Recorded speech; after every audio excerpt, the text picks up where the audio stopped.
on 11/17/2023, as we head for the wonderful 121 new moon, which is also the day of the lunar of the year of the rabbit, which has got so much astrology. We're going to talk about more about astrology later.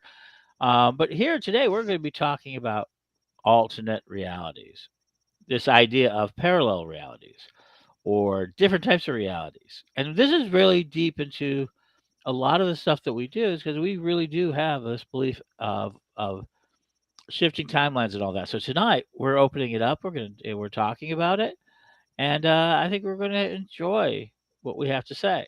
At least I I'm plan to. I'm sure we'll enjoy what we have to say in this timeline or some other. Oh, and with an infinite amount of timelines, we have an infinite amount of people that are happy with us. And in Yeah. one of those timelines, every human being on the planet is listening to us. Yes. So there's like 7 billion timelines out there. But in this timeline, the one that I think that it belong to, and trust me, when we talk about timelines, we're not all on the same timeline. We're not all on the same reality. There's no way. I mean, it depends on how you think of reality being constructed. But but definitely, I'm on a linear timeline that happens to have a war in Ukraine. And today, China announced their first drop since 1950 in their annual population growth. Wow. Yeah, and so they're heading for lowering the population, and then their process that we started in the '70s has really taken advantage of as it started to really happen. Hmm. And by 2024, in this timeline, they will no longer be the predominantly largest country. India will be, but in all cases, they're at least 5 times larger than almost 4.5 times larger than we are. So it's all a Yes. matter of perspective, isn't it? But in this, Most things are.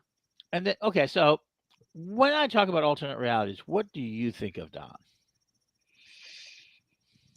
I actually have a couple of answers to that. But the main one is that there are many different manifestations of the multiverse, some of which are very similar to where we are in our consciousness. Others are very different. And I think that is what we mostly mean by that discussion. Um, I a lot of people love to talk about the dangers of metaphysical working, and I'm not a great believer in that concept. But one of the dangers I do see is losing your place in reality as you start to deal with the actual concepts of higher magic. And this is one of those. We understand where we are in reality in a particular way that allows us to order our experiences. And when we start working with timelines, when we start working with time magic, when we start working with moving between timelines and the like, we have to make sure that we remain balanced in who we are and our self-concept. Because when you realize how fluid reality can be, that can be very disorienting to a person. Um, the idea that we have multiple timelines has been in metaphysics for a very long time, and particularly in Eastern metaphysics, the idea of multiple universes. Um, but it's also a fairly mainstream concept, at least in various forms of science fiction. I think most people would understand what we're saying in this generation when we talk about multiple timelines. And one of the better expositions of this concept was a series called Sliders some 20 years ago or so, where the protagonist went from one timeline to another each week in the series. And the worlds that they visited could be very similar to where they started or drastically different. And I think that's pretty much how it is. I think that where you are in the continuum of timelines um, can be more or less close to where you started, to the point that I think most people do transfer from one timeline to another multiple times in their life and never realize it because they haven't moved very far. Um, and But I think that you could move much farther if you chose to, and you certainly can explore farther, and I think people regularly do. I know that there talk about so now I've seen these classes on the internet the last couple of years. It was called um, Good evening, Arlene. called quantum jumping. The Hmm. idea of acquiring skills or moving from one reality to another. But we've had these experiences, Hmm. so quite quantifiable. I mean, I remember the experience, and it sounds very mundane when you listen to it. But Most of them do. we were in the Gray Elephant, Hmm. and a whole bunch of us, and we've always been there. We've been working there for now more than a year, and all of a sudden, outside, all of us suddenly noticed quickly a telephone pole that was right next to the building. Hmm. Now we had been in this building over a year. We'd walked around the building. There's literally was nothing else around us physically. The building was in the middle of the field. It was an old barn house, Yeah. and nobody could remember that pole prior to that day. I showed it to Yeah. We everybody. had, we had never seen it before, Not a single person had. but it obviously had been there forever. Yeah, It it was was weathered. It was right. showed every sign of having always been there. And Hmm. as I recall, other people in the area, in some cases, did remember it, but Yeah, we did not. right. And so, did we have a collective, blank spot in our thing for over a year, or did something happen? It's hard to Also, believe so many people could have had such a blank spot. If it were just one person, maybe. yeah, But it wasn't just one person. no.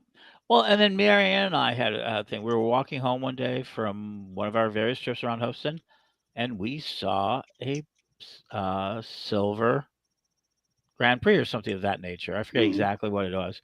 And we knew Jason was looking for a car. It was the right kind of price, so we sent it to him. And when he drove up, it was a brown sedan. I remember that. And it was like, no, this is not the car they were showing. We literally asked him, did they have another car? He go, no, this was the only car we had for sale. Hmm. And so it was that has always perplexed us because we knew what we had him look like and what was there. And no. And everybody said, no, there was just that one car. It wasn't like a car lot or something. It was a private seller. And Jason got his car. Hmm. And we saw it very differently. So we all have these moments where what we perceive of it, um, perceive as something may not look exactly like it does later. Hmm. No, But I know, that's absolutely so. but we And also most have people have experienced it. right, and also, but let's go ahead and break this down even simpler. Before Hmm. we get to parallel physical realities, we've kind of accepted some ideas in our culture, not all of them, of alternate realities that we already accepted. One, we have the astral plane of existence, where we Yeah. project our energy out to the astral plane. For some religions, it's heaven or summerland. So there's a death spot just on the other side of it. We're Hmm. not even getting into fancy occultism. I'm just saying these are mainstream cultures. We That's have the true. and the idea of hell, Hmm. that there's a lower dimension of this in general, that we have accepted the astral levels, we've accepted the heavens and the hells, mm, Hmm. that we've kind of accepted that. And we've even accepted the idea that there are fairies, Hmm. that the fairies have a realm right next door to us, and ghosts. Hmm. These are all ones that we all kind of accept or all talked about Hmm. within the realm of what we did. And every one of those um, is nothing new. It's been in culture for thousands of years. Hmm. So there's always this concept of other realities Hmm. that we enter into. I certainly feel like I've entered into a Fey reality. It Hmm. was kind of that. I've had many experiences of this, and all of it comes down to, so one of the things that I've gotten into. So we got those acceptings, but we accept those. Hmm. The one that gets us because it was a Mandela, called the Mandela effect, Hmm. and it was started in 1992. They started calling them on, and everybody believed. A lot of people believed that Mandela died in prison. Hmm. And all of a sudden, they're releasing Mandela, and a lot of people thought he was dead. So this moment caused a rift where there was a tremendous number of people believed that he was passed away, Yeah. and that they found out not only did he not pass away, but in our reality, the reality I remember is that he became president of South Africa and did one of the greatest reconciliations in the Hmm. history of the world. They may be having difficulties, but he did reconcile the nation to a large Hmm. degree. I feel they have far fewer difficulties than they would have had without it. Hmm. And that's the timeline I remember, but I'm aware there are many other people who have a different memory. And then we have the Bernsteins. We have Yeah. One of the Bernstein, Rembrandt. earliest ones that I personally encountered, Hmm. and I was young, I couldn't tell you how young, um, but quite young. And there was a famous actor who died. And I was familiar with this actor. I knew who they were. I guess I would say I followed their work. Several years later, they were no longer dead. My answer to that is that I had moved from one reality to another, one timeline to another. Hmm. But I could not have been mistaken. I'm certain I was not mistaken. Hmm. Um, that was the earliest one I specifically remember. Right. There was the idea of a reel, that there's supposedly a reel about where I saw people talked about they could swear they Hmm. walked up the arm of the Statue of Liberty, hanging Arlington. However, it's been closed since 1916. And that's another, and that's a perfect example of what these timelines are like. The differences that people observe are rarely earth shaking. Hmm. They're often things that are fairly minor. In most cases, when people do experience differing timelines, and I believe that everybody does on a regular basis, they simply shrug it off as being their memory wasn't right, or they misunderstood something, or any number of other rationalizations. And usually that's possible. The most obvious one that I think most people encounter is where they feel it's the wrong day. And it's not uncommon that you'll find several people all feeling that on the same day. And I was taught that that means the day is being repeated, or otherwise the timeline has changed, and that I mean, when it's Thursday, but people think it's Friday, that I was taught they are repeating Thursday. And I have seen nothing to change my view on that, particularly when it's multiple people. I mean, if it's just one person, their memory may be wrong. But several people having the same wrong memory, I always think is a little improbable. So, in the scientific world, we're talking about Einstein's waves, Hmm. and they've now proven beyond a reasonable doubt that there's this rhythm, and Hmm. that we have waves traveling billions of light years across space, and they ripple across even the Earth. And these are waves in space time. Hmm. They're actually detectable. They're gravity. They go across, and they're micro amounts of gravity. They go across, and they go across and echo across the galaxy, just as we've been taught so many times Hmm. in metaphysics. Yeah. And their time is not equal throughout. Everybody thinks the time is universal. Time is not universal, and it may I, not. Go ahead. I believe the current scientific wisdom is that time is a consequence of gravity, Hmm. which is certainly not an equal force throughout the universe.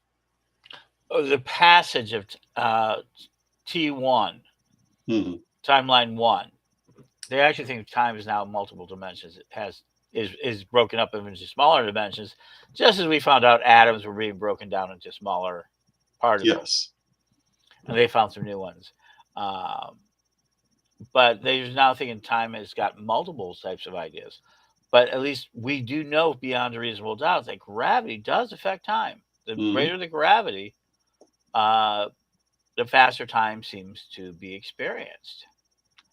And And what we, one of the older teachings about time is that it does not obtain in the spirit world, or at least not in the same way it does here.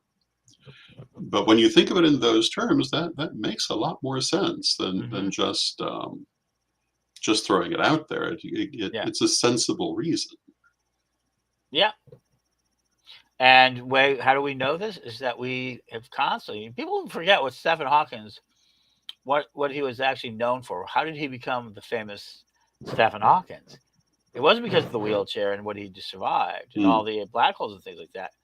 He had to actually produce. He produced an actual practical algorithm to keep the all of the geosynchronous uh, satellites all on the time schedule because they were not all on the time because of the differential in time of going around the Earth versus being on the mountaintop, which they found to that. And while it was only microseconds at the time that they were able to measure, it was actually nanoseconds, but microseconds that they were actually measuring. Hmm. right? It was that it was this sort of idea that he was able to keep them synchronized through an algorithm, to do so. Hmm. That time was not consistent, and he had to force a time schedule on Yeah. it. And Jen. if you look at traditional mythology, Hmm. many mythologies from around the world, when people cross into a different spiritual realm, the mythology will talk about the change in time, that they think they've been gone a few minutes and they've been gone a week, or they think they've been gone a week and they've only been gone a few minutes. This Hmm. is a very traditional part of fairy lore, for example, of mythology, really from around the world. But it speaks again to the fact that time is simply not universal in that sense. There's a truth to that. Heather mentions, and wow, glad you recovered. I was in a coma. I lived millions of Hmm. lives, dreams in 3 months. Yeah. And how much is the question will be how much you retained. Now, I've had my experiences, and I've had verifiable experiences to those around me of the Hmm. distortions that happen. I tell people this all the time. I'm involved with the time travel experiment, and no, I'm not the scientist. I am the subject. I really do believe that. I've said this Hmm. before. At one time, I was hoping I was the scientist at the other side of it, screwing around with myself. But I've come to see I'm the lab rat. Hmm? Yes. Yeah, thinking of But the you brain are often the forever. center of a time distortion. Oh, sure, absolutely. I Things, have observed it many times. yeah, and it's my belief. Now, is it a way that I induce my paradigm? Is it a way of my behaviors? I can give you 1,000 different answers. Hmm. People have done that, and I'm not going to argue against it. I've searched them all, but I've had the events, at least in my timeline. Hmm? Hmm.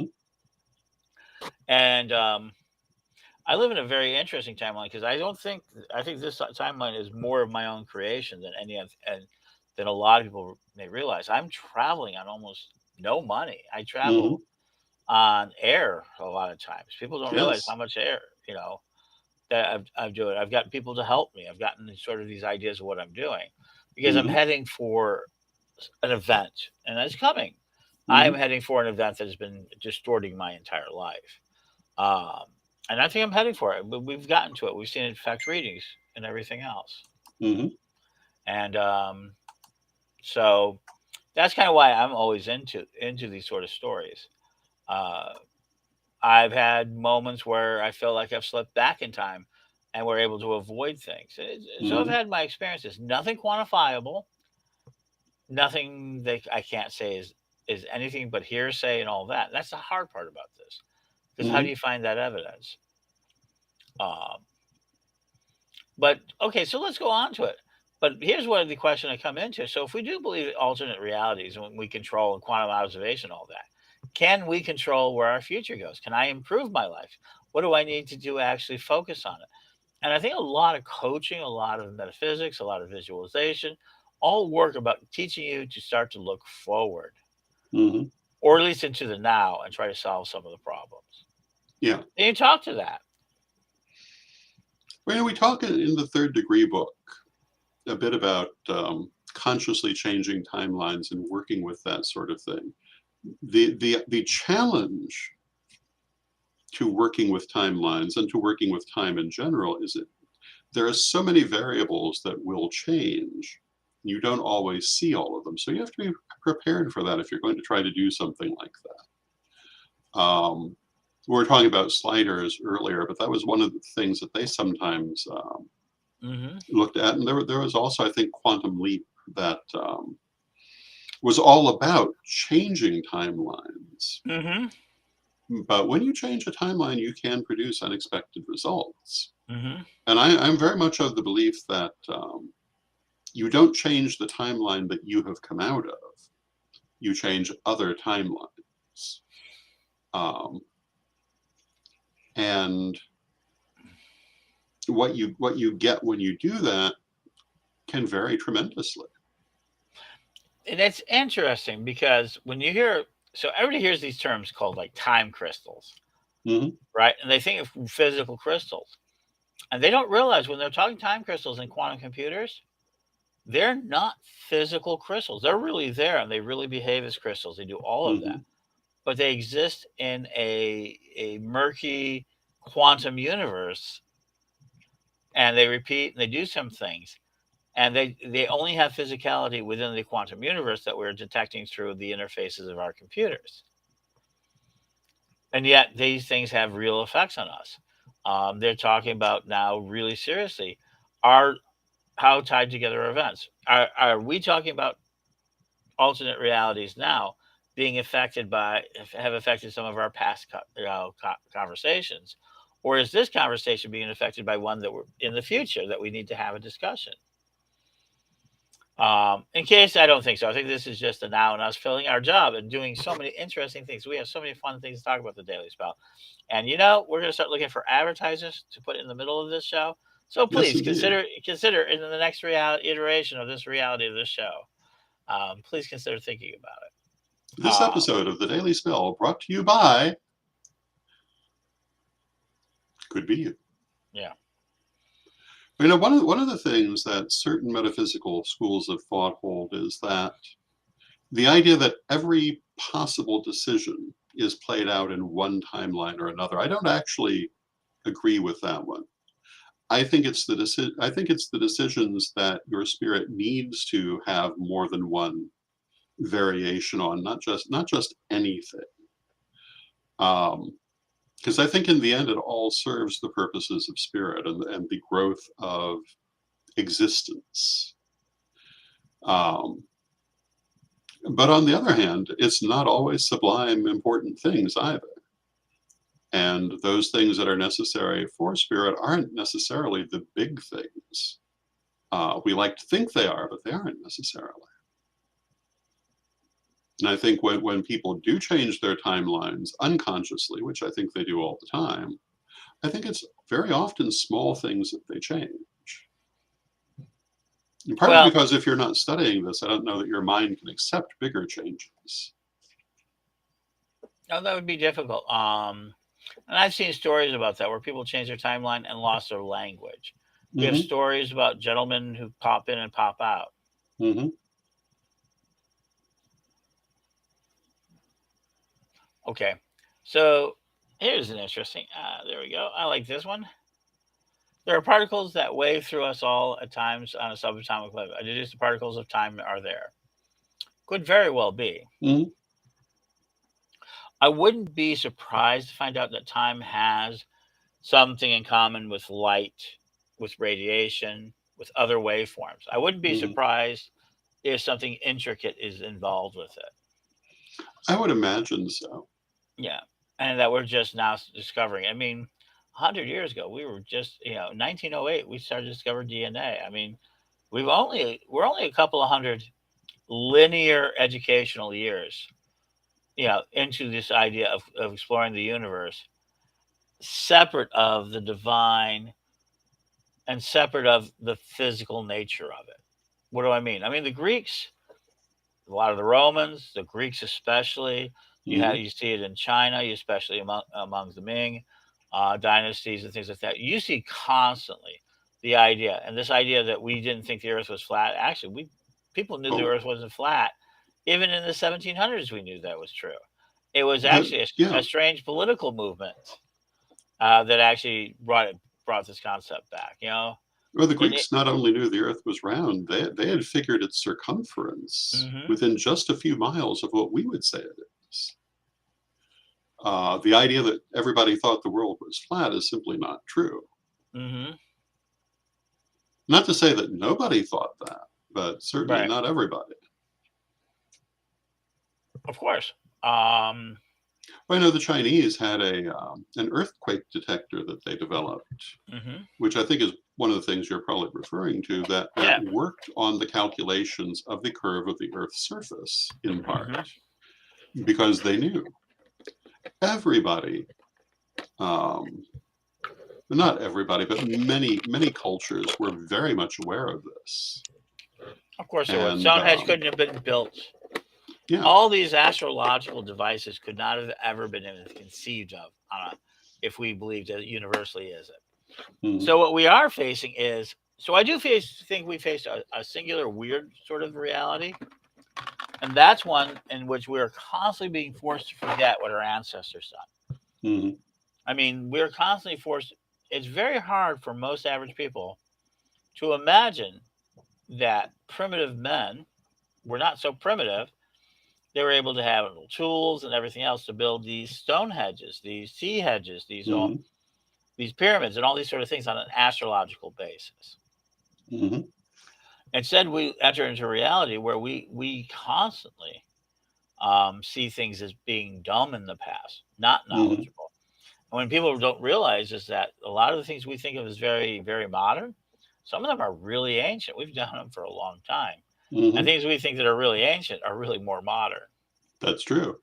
And so we believe and so this is one of the other ways that we create alternative realities. Let's not even talk about outside of our physicality. Right now, the United States is going through a very difficult time, in part because we can't agree to what our reality is. What is our history? What is the reality? What is the behavior system? And you have individuals who accepted the consensual reality. We all live in this physical reality, but they're creating different stories, different imaginations, and they're calling the other side liars or stupid or other things. Hmm.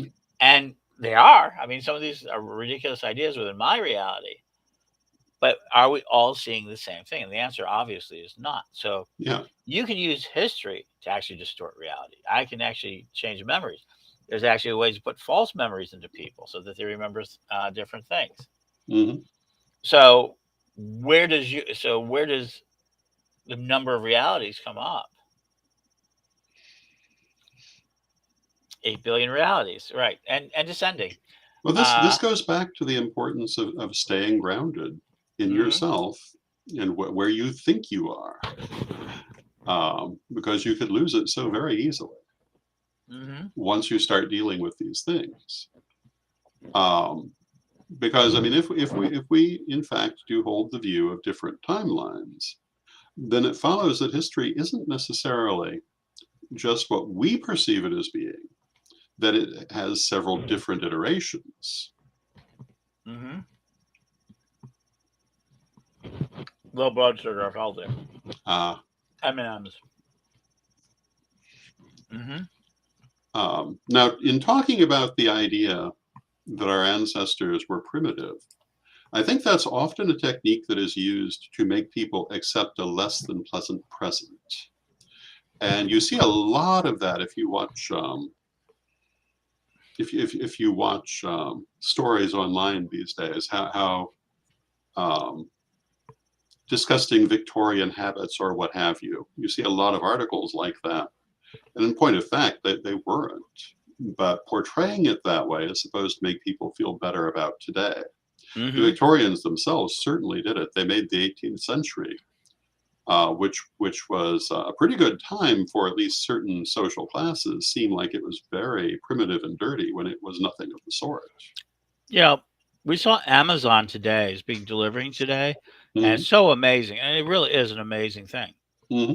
But I was just reading a historian, a trained historian, and explained that mail was delivered in one day. That a lot of stuff were delivered in one day. It was Europe, not Americas, that did it, but Europe had so many trains in the Hmm. Victorian age Yeah. going around that they people would send a postcard ahead of them, and they would say, "Oh, I'm arriving today." And they would send the postcard today. Yeah. One of the big distortions in people's perception of history is that where society was not and is not even. Hmm. Um, if you look at European culture in the 19th century, in the 1800s, they were doing a lot of things that were not happening here, except maybe on the East Coast. And Hmm. people think about what life was like in North America, on the farms and so forth. It was way primitive compared to what people were experiencing in the major cities Hmm. of the East Coast in Europe. Well, and that's true even today because Mhm. isn't the reality is that do you know there's not one American city in the top 10 largest cities of the world? No. Other countries look at the amount of land we have and the amount of population, and we may feel like we're crowded, but oh my God, we're one of the least. we're wealthy because we're one of the least crowded countries around. Yeah. And, you know, we're very proud of our technology, but if you look at Japan, they've done Hmm. a lot more with technology than we've even thought of in terms of Right. integrating it into their daily lives. So even within our own world, these alternate realities all fighting for the future. Hmm. And so the last piece of this, and I want to do the last piece of it, is how, can we take control of these realities? Can we start projecting our reality forward? Can we do better for ourselves? If we are living in these sort of alternate realities, can we move ourselves closer to one that we want to live? Hmm. I certainly have taken that as an active. I've actually taken that as an active consciousness. Hmm. I have as well. That And it we, is again, we talk about that in the degree books. right, and so we've done more of that. But I do encourage people to think carefully about it before they do it. Hmm. At least if it's something important they're trying to change. And so, well, I guess thank you, Janet. Thank you, everybody, Arlene, and everybody else who joined us today. Yes, indeed. Thank you so much. I really do it, and in an alternate reality, this is on this is on broadcast network television, Yes. uh, with full fledged sets behind it and everything else. But tonight we're better than a lot of places and a lot of realities, and we're able to continue forward with this. Yeah, that's And absolutely true. and I think and I do think that we need to begin understanding how to work with these realities and maybe manipulate them and other things. But that's for another day. A lot of people are actually. Janet was mentioning she's been thinking a lot about time travel lately, changing dimensions. I think it's really forefront in the mind, and I think we're hitting close to understanding something really important, distinctive. Hmm. Um, Absolutely. yeah, I think there is something really there that we're getting really on the edge of it, and I think that pressure is actually entering into the world. Uh, but tomorrow we're going to talk to our Pagan Economics Club, we're calling it. Yes. On every Wednesday from here on out, we're going to talk about pagan economics, how to make more money, how to deal with business, and all those sorts of realities. I think so. Every Wednesday is going to be the Pagan Economic Club. And this Thursday, I think we're going to do tarot. Yes. And so, Everyone yeah. loves tarot. And if you want a reading and everything, just email us at paganworldtv@gmail.com or join our site and send us a message. But join Pagan World TV over the weekend, pagan.world. That's what we finally set it down to. We put pagan.world into your browser, it'll come to our core things. Yeah, me too. See? Well, Um, that's right. You're wearing your tarot shirt, yes. and Janet has hers.